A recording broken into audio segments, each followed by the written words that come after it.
Të nderuar pjesëmarrës të këtij tubimi madhështor, e nderuara familje Hoti, të nderuara familje të dëshmorëve, të dashur luftar të UÇK-s, i nderuari ambasador Lauka, i nderuari kryetari i komunës Latifi, jemi mbledhur sot këtu që ta kujtojmë Ukshin Hotin, por njëkohësisht edhe ta përjetësojmë këtë kujtim nëpërmjet kësaj shtëpie muze që do të jetë histori e gjallë edhe për brezat e ardhshëm.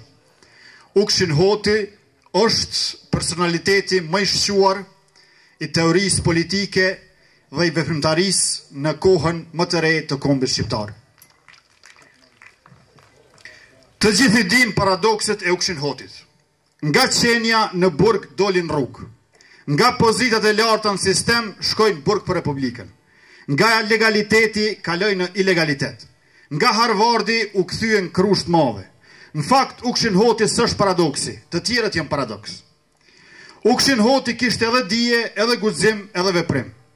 Ishte profesori më i mirë për studentët, sepse gjithkohë e bënte student, ndërkohë që vetë studionte vazhdimisht. 3 herë u burgos dhe shumë herë u rrah për vdekje. Herën e fundit Ukshin Hoti ishte rrëmbyer para burgut, por ishte rrëmbyer edhe në burg. 13 vite më vonë, fati i tij nuk dihet as sot e kësaj dite. Shumë njerëz e reduktojnë problemin politik në një ekuacion me një të panjohur dhe mandej trimrohen. Ukshin Hoti ka qenë guximtar pa këtë reduktim. E ka trajtuar historinë e problemit, kontekstin aktual, me shkaqe dhe faktorë të ndryshëm dhe në dritën e një vizioni për të ardhmen. Ukshin Hoti nuk ka qenë trim vetëm kundrejt së njohurës, por edhe kundrejt së panjohurës, të cilën nuk ka rreshtur kurrë së njohuri. Librin kryesor të Ukshin Hotit, Filozofia politike e çështjes shqiptare, e kam lexuar sërish tash së voni. Dhe kuptova një gjë shumë të thjeshtë dhe shumë të vështirë. Ukshin Hotin nuk mund ta lexosh. Ukshin Hotin mundesh vetëm ta rilexosh, sepse sa herë që e realizon librin e tij, e kupton që leximi paraprak ishte aq i mangët. Vështirë të gjendet në një libër tjetër ku politika dhe shkencat politike, filozofia dhe historia, marrëdhëniet ndërkombëtare dhe demokracia, morali dhe ideali na jipen në një ndërthurje të këtillë organike, madje edhe me vlerë universale dhe njëkohësisht të përkthyera në realitetin ton kombëtar e shoqëror. Ukshin Hoti parashtroi 3 teza monumentale që janë veç se më aktuale sot se sa në kohën kur ai i shkroi ato. Teza e parë e Ukshin Hotit është kjo: kundërshtimi i konstituimit të Republikës së Kosovës nuk bëhej si kundërshtimi i Republikës, por i hapit tjetër të ardhshëm, ushtrimit të së drejtës së vetëvendosjes dhe bashkimit me Shqipërinë. Teza e dytë e Ukshin Hotit është kjo: bashkimi i shqiptarëve është guri provues i bashkimit evropian. Kjo do të thotë që nëse në bashkimin evropian shqiptarët mbesin të ndarë, vetë bashkimi evropian do të jetë i brisht. Dhe teza e tretë: efekti politik i qëndrimit që llogarit vetëm në forcat huaja është instrumentalizimi total i Kosovës për interesat huaja dhe jo për interesat veta. Prandaj nuk më duket korrekte që të vazhdoj të flas për Ukshin Hotin, përderisa ai edhe sot flet për neve. Ajo që ne do të mund të thoshim për të është shumë më pak e rëndësishme se sa ajo që ai tashmë e ka thënë për neve. Në vim, unë kam zgjedhur disa citate të shkurtra të librit të tij kryesor. Metodat e pandershme nuk mund të çojnë drejt realizimit të qëllimeve fisnike.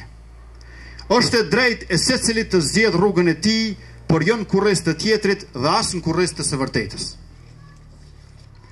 Demokracia që do të përsëriste përvojat jo njerëzore të raporteve shoqërore nuk është demokraci, por neofashizëm.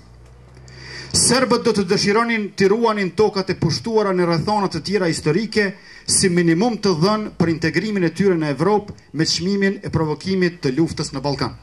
Saktësisht kjo po ndodh sot. Proceset demokratike të Evropës e nënkuptojnë emancipimin e inteligjencisë nga shteti dhe instrumentalizimin e shtetit në funksion demokracisë. Politika serbe natyrisht se e ka të qartë se së paku në raport me shqiptarët nuk është fjala për toka serbe. Argumentimi historik në këtë rast është dubioz dhe në instancën e fundit i paqëndrueshëm. Fjala është më tepër për shpresën se, sikur se në të kaluarën, komponenta religjioze e argumentimit politik do ta luajë rolin e vet në vendimet përfundimtare të rregullimit të çështjes. Tjetra, Kosova nuk mund të stoliset me një demokraci të importuar nga jashtë. Se asaj demokracia nuk i duhet për të stolisur, se dhe ashtu është e bukur, pra Kosova e as për të vallëzuar me të. Kosova nuk mund të arrijë në Evropë pa një demokraci autentike të vetë lindur prej saj. Programi kombëtar ekziston në qëllimin kombëtar. Për mua, thot Ukshin Hoti, ka qenë plotësisht e mundshme që ngjarjet e vitit 88-89 ta shtrojnë kërkesën për Republikën Kosovë. Por kjo kërkesë nuk është theksuar. Shtrohet pyetja pse. Përse të kërkohet ruajtja e Kushtetutës së vitit 1974, ku si kërkesë është vënë në mbrojtjen e status quo-s dhe si e tillë s'mund të ishte tjetër post-regresive. Pra, qysh atëherë nuk shtrohej çështja e Republikës, ndërkohë që po e humbisnim autonominë, sot për shkak të një konjunkture të caktuar në pushtet, nuk shtrohet çështja e bashkimit kombëtar, ndërkohë që po na hiqet në forumet rajonale fjalë Republik nga emri i shtetit e po na zbehet pavarësia me fusnotë. Ukshin Hoti thotë që arsyeja e parë e kundërshtimit të Republikës së Kosovës para 3 dekadave ishte se Republika e tillë do ta shfrytëzonte të drejtën për vetëvendosje dhe do t'i bashkangjitej Shqipërisë. Në këtë mënyrë do të cënohej integriteti territorial i Jugosllavisë. Pra, sipas Ukshin Hotit, e drejta e vetëvendosjes është dëshmi për Republikën. Pavarësia e sotme pa vetëvendosje është Republik minus. Për shkak të shkallës së zhvillimit të gjithëmbarshëm, problemi thelbësor i Kosovës nuk është shkalla me të cilën akseptohet demokracia por zhvillimi. Mirëpo me demokraci nuk duhet të synohet konservimi i raporteve të vjetra, sepse ata në Kosovë janë të karakterit feudoklanor dhe bile as të karakterit feudo-borgjes. Duke u nisur nga qëndrimi se politika ishte shprehje e koncentruar e ekonomisë, konsideroja se, thot Ukshin Hoti, kërkesa e parashtruar për Republik në esencë ishte vetëm kërkesë për një zhvillim më të shpejtuar dhe më të gjithanshëm ekonomik. Pra, Republika pa zhvillim ekonomik e humbet kuptimin. Thuhet se në këto çështje nuk po i bisedojnë thjesht me pushtetin se gjendemi në kushtet veçanta, kritikon Ukshin Hoti. Mirë po, kushtet e veçanta, thotaj, mund të imponojnë vetëm luftë veçantë, një tempo më të shpejtuar të zgjidhjes së problemeve, dhe jo të shërbejnë si pretekst për prolongimin e mos zgjidhjes së problemeve. Vetëm nevoja për zhvillimin e gjithëmbarshëm dhe të shpejtuar të Kosovës, thot Ukshin Hoti, i nxiti të rinjt dhe të rejat në luftë demokratike, atëherë kur nuk ekziston të kurfar demokracie, në luftë për Republikën e jo qefi, moda a dëshira për ta imituar Evropën. Arsyetimi i gabimeve, thotaj, ka kuptim vetëm atëherë kur ato nuk bëhen me qëllim dhe sidomos kur mungon intenca e përsëritjes së tyre. Në të kundërtën, fjala është për ndonjë kurs të caktuar të zhvillimit të gjërave. Ky popull kishte përjetuar mjaft trauma që ja shkaktonin të tjerët, thot Ukshin Hoti. Ishte koha që të mos i duronte as vetat. Në Kosovë nuk mund të kishte kthim prapën komunizëm, por as që mund të lejohej marshimi i saj drejt fashizmit apo neofashizmit. Ukshin Hoti jo vetëm që ka kritikuar pushtetet e kohës, por ai i ka bërë kritik edhe dukurive shoqërore e posaçërisht intelektualve. Ja se çfarë thot ai. Qysh para vitit 1981 e kisha vënë re fenomenin e bijve të tatave në Prishtinë. Por nuk e dija se ata mbështeteshin nga bijt e haxhibabave në fshat. Vazhdon Ukshin Hoti kritik intelektualve. Një fatkeqësi e rëndomt e intelektualve tanë është se nuk avancojnë dot së bashku me gradat. Pra gradat ju rritën e avancimi intelektual ju ngecën. Kur një intelektual i thot Bacesuk, nuk kishim pasur popull për vetëm fes, ja se çfarë shuan Ukshin Hoti. Ndoshta vërtet ishte kështu, por ky nuk kishte të drejtë ta thoshte një gjë të tillë. Qen birqeni, thash me vete, e dëshiroje luftën, por jo edhe përgjegjësi. Me imoralitetin e këtij qëndrimi e ka të ndisën çdo moral në gjendje të amullisë shpirtërore, të një populli të tërë dhe pastaj me një paturpsi të hapur deklamonin se nuk kishte pasur popull, por vetëm fis dhe për këtë i fajsonin të vdekurit dhe jo vetën e tyre. Pjesa më e madhe e forcave të brendshme politike, faktorin e jashtëm e konsideronin si unik dhe të pak kundërthënie, thot Ukshin Hoti.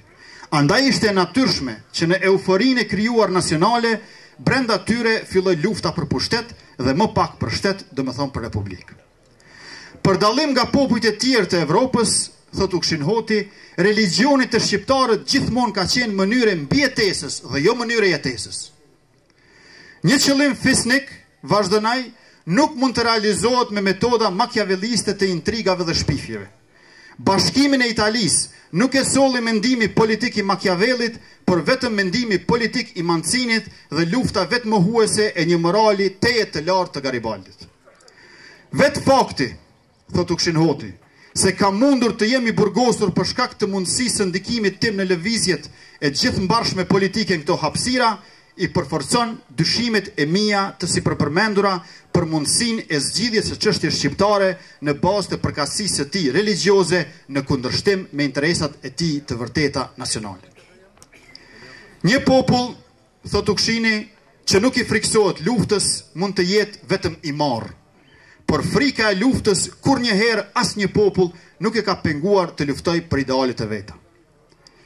Që rezistenca të jetë më aktive, thot Basauk, kjo nuk kupton se duhet të jesh më i pranishëm në ngjarjet, më agresiv në kërkesat, më i vendosur në pikpamjet tua dhe më demokratik në hapësirën informative. Kjo do të thotë që të shqyrtosh problemet më haptas dhe të mos kënaqesh me atë që është. Pas gjithë kësaj, natyrisht që nuk do të duhej dhe as që mund të flas më. Ju falenderit.